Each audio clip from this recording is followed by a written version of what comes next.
Hi friends, నేను మీ జానపదం శ్రీనివాస్ను. ప్రపంచంలో అన్ని తెలిసినా తెలియనివి ఎన్నో ఉంటాయి. మన గురూజీ పూజ్యశ్రీ జ్ఞాన చైతన్యానంద స్వామీజీ గారు ఏం చెప్పారో ఈ వీడియోలో మనం విందాం. దేవాలయాల్లో మూడే కార్యాలు జరుగుతున్నాయి. భక్తుడు వస్తాడు, ఎప్పుడో వాడి టెంకాయ పట్టుకొని. వాడి తొందర ఏమిటంటే నా టెంకాయ ఎప్పుడు కొడతాడు, నా చిప్ప నాకు ఎప్పుడు ఇస్తాడు, వాడి తొందర. ఇక ఆలయ సిబ్బంది, అయ్యా మీ కానుకలు ఉండిలో మాత్రమే వేయండి, ఆలయాభివృద్ధికి ఉపయోగపడతాయని వాళ్ళ గొడవ. ఇక పూజారులు ఉంటారు కదా, వాళ్ళు ఎక్కడ చూస్తారు చెప్పండి, వాళ్ళ హారతి పళ్ళెం చూసుకుంటాడు. నా పళ్ళెముడు ఎవడు పదేస్తున్నాడు. ఇంతే జరుగుతున్నాయి తప్ప పూజారికి బాధ్యత లేదు, ఆలయ సిబ్బందికి బాధ్యత లేదు. ఇక భక్తుడికి ఏముంటుందండి? మనం భక్తులకు ఏమి ఇస్తున్నాం? ఏమైనా జ్ఞానం ఇస్తున్నామా?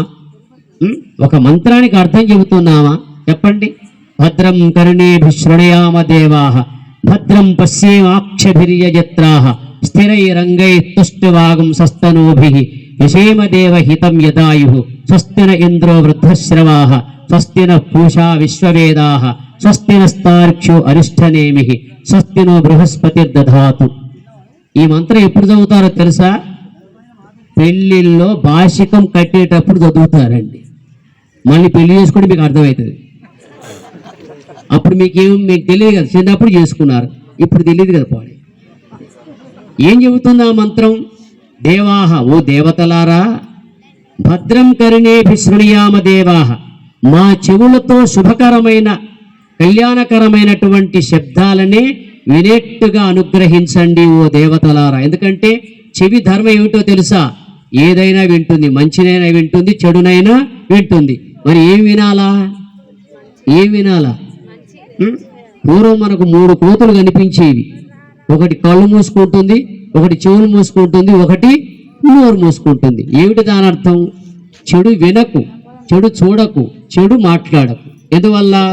మానవుడు చూసింది చేస్తాడు, విన్నదే అంటాడు. వీడు ఏది వింటాడో అదే అంటాడు, ఏది చూస్తాడో అదే చూస్తాడు. అందుకే చూడవలసినవి చూడాలా, వినవలసినవి వినాలా, అప్పుడు చేయవలసిన మంచి పనులు చేస్తాడు.